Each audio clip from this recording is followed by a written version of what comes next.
भारत एक कृषि प्रधान देश है, जहां से कई अनाज, फल फूल, दाल, मसालों आदि का निर्यात किया जाता है। पर इस निर्यात में कई बार किसानों को उनके हक का पैसा नहीं मिल पाता। तब बीच में आती है ईपोर्ट जैसी कंपनियां, जो कि एक एक्सपोर्ट स्टार्टअप कंपनी है। तो आइए जानते हैं कि आखिर ईपोर्ट करता क्या है और क्या है इसकी स्टार्टअप की कहानी, उन्हीं के फाउंडर हार्दिक लोधा जी से।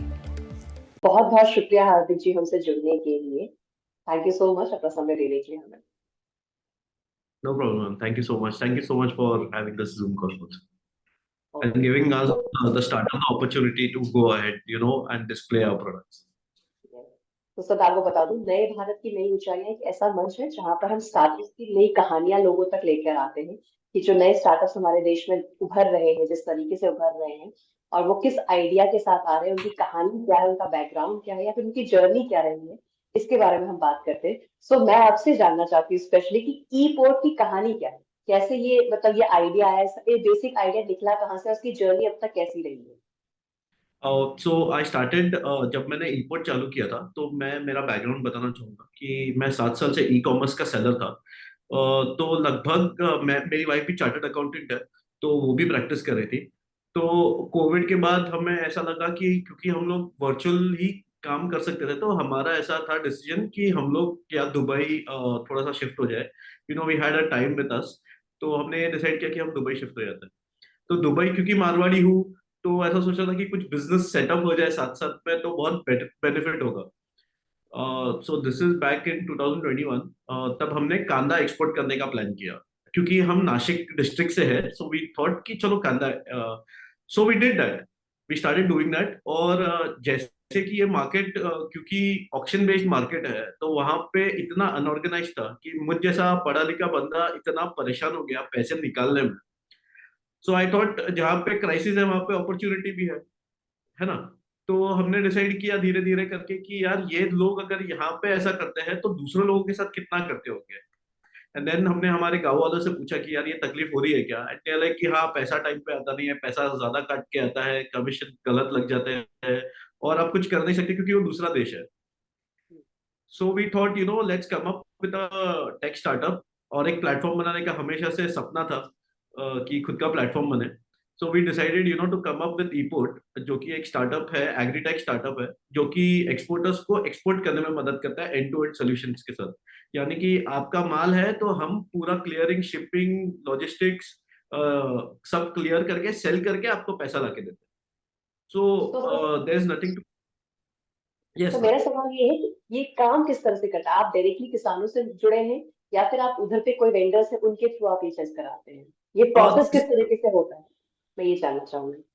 तो तो कैसा होता है कि जैसे फॉर एग्जांपल हमारे क्लाइंटल में किसान है ही ऑफ कोर्स, तो उनके पास पर्टिकुलर टाइप का कांदा जैसे होता है, या मिर्ची, सूरन, and all these products are available. तो I hope, is it okay if I talk in Hindi also, हाँ बिकॉज क्या हाँ, है इट्स कि ओके। मैं समझाने जाता हूँ तो हिंदी निकल जाती है मेरे। नहीं यू नहीं, कंफर्टेबल, बिल्कुल। राइट? ओके। तो हम लोग क्या करते हैं कि किसान के पास जब स्टॉक अवेलेबल होता है 29,000 टन, एक कंटेनर में 29,000 टन जाता है। Let's talk about onions. तो वो हम वहां से उनके गोडाउन से पिकअप करते हैं। ठीक है, आज का भाव लगभग 10 रुपए है, तो 3 लाख रुपीज का मटेरियल उनका वो हमें दे देते हैं। ठीक है, हम उसका क्लियरिंग, शिपिंग, फ्रेट फॉरवर्डिंग सब करके दुबई पहुंचाते हैं। दुबई में आज का भाव है 1 दिरहम, सो दैट इज 23 रुपीज। तो उतना हमने जो शिपिंग, क्लियरिंग एंड ये लगाया, फॉरवर्डिंग किया है, तो उतना पैसा काट के हम वापस किसान को दे देते हैं। And they make a good profit, because उन्हें अभी पहले जब एक्सपोर्ट करते थे, तो उन्हें ये सब पैसा 3-4 लाख रुपए बेयर करने होते थे, शिपिंग, क्लियरिंग, फॉरवर्डिंग का। तो वो अभी उन्हें बेयर नहीं करना है, उन्हें सिर्फ उनका मटेरियल मुझे देना है, और उन्हें 5 दिन में उनका पैसा वापस मिल जाता है। So people are very much comfortable doing that. नहीं, ये मुझे लगता है कि ये आत्मनिर्भर भारत जो हम बात करते हैं, हमारे देश में इतनी चर्चा हो रही है, उसके लिए एक बहुत अच्छा। और इनफैक्ट एग्रीटेक में जिस तरह से टेक्नोलॉजी लगातार बढ़ती जा रही है, और ये एक छोटा सा आइडिया जो आप लोग लेके आए कि कैसे हम किसानों का सिर्फ हाँ, एक्सपोर्ट पे उनको उनका पैसा मिल सके, उनके हिस्से का पैसा। हाँ। That was very good idea I guess. तो सर मैं ये जानना थैंक चाहती यू। हूँ, ये बिकॉज एक स्टार्टअप है, सो स्टार्टअप को बहुत हाँ। सारी प्रॉब्लम्स भी फेस करनी पड़ती है। आप आ रखे यस। इंडस्ट्री में, नई जगह पे अपनी जगह बनाना।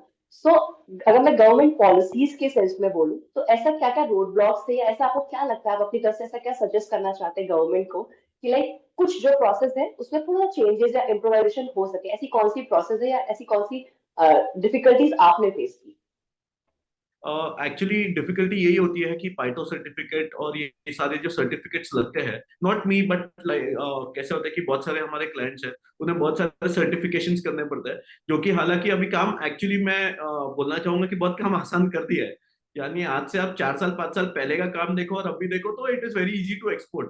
बट स्टिल क्या हो रहा है कि गवर्नमेंट को एक ग्रीवेंस सेल रखना चाहिए, जो एक्सपोर्ट करते हैं बहुत ज्यादा किसानों का पैसा डूबता है इस चक्कर में कि वो बेचारे भोलेपन में माल भेज देते हैं और पैसा आता नहीं है, and it is not like a direct sales, it is an auction based system that is working on. So if government can tackle with these governments like Malaysia, Indonesia, Sri Lanka, Bangladesh and Dubai, which is the hub epicenter, यहाँ से हम India से ही माल जाता है। अब Dubai UAE gulf countries में हमारे यहाँ से ही माल जा रहा है, तो वहां पे हमारे ही लोग बैठे, तो वो मंडी सिस्टम चालू कर दिया, तो आप डायरेक्ट सेल्स रखोगे तो कितना आसान हो जाएगा। तो एक बेसिक चीज है कि कोई भी पैसा लूज नहीं करेगा, यहाँ पे लूज हमारे लोग करते हैं और कमा भी हमारे ही लोग रहे हैं और पैसा नहीं आ रहा। That's what the problem is. Okay. So I think if we can solve that problem with the government has agencies, but और थोड़ा सा उसमें ट्वीक हो जाए तो बहुत ही काम आसान हो जाएगा सबका।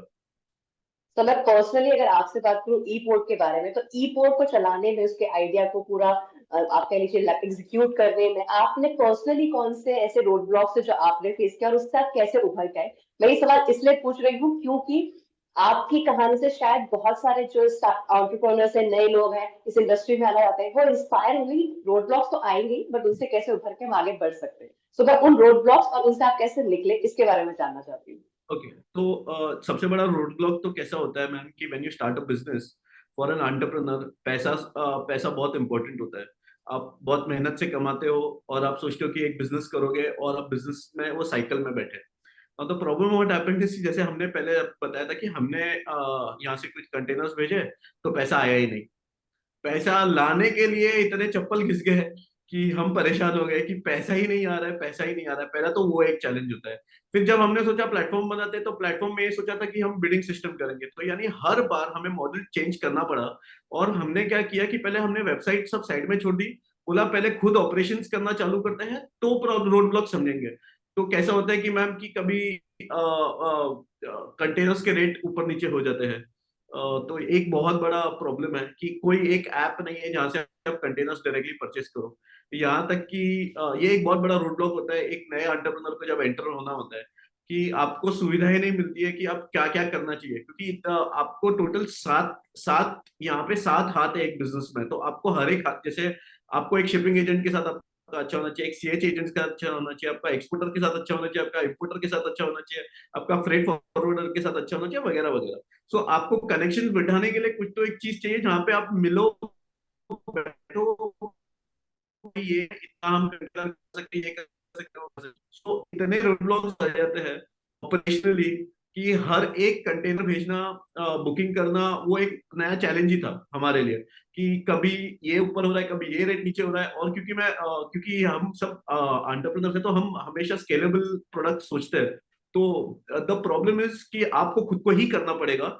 आप किसी के थ्रू करना चाहोगे कि वो कर लेगा, तो वो पॉसिबल ही नहीं है। आप जो इंडस्ट्री में, जैसे एग्रीटेक इतना dynamic industry and it is a very big industry, so you have to put up your sleeves and do business. So we, like my wife and I, we worked day in day out for last 6 months और हम यहाँ तक आए कि अब हम platform बना सकते हैं। इसीलिए तो वो एक टफ पार्ट है कि ऑपरेशन समझना बहुत, क्योंकि किस तरह से आपको रैकिंग करनी है, किस तरह से पैकिंग करनी है, वो एक चैलेंज। फिर आपका कंटेनर टाइम पे पहुंचना चाहिए, नहीं तो गेट कट ऑफ हो जाएगा पोर्ट पे, वो एक चैलेंज। अभी बीच में there are so many multiple challenges that keep on coming and every time, so my thing, my wife and I, we only think कि every day there should be a new failure, तो हमको idea है कि क्या हो रहा है। So that's how it is।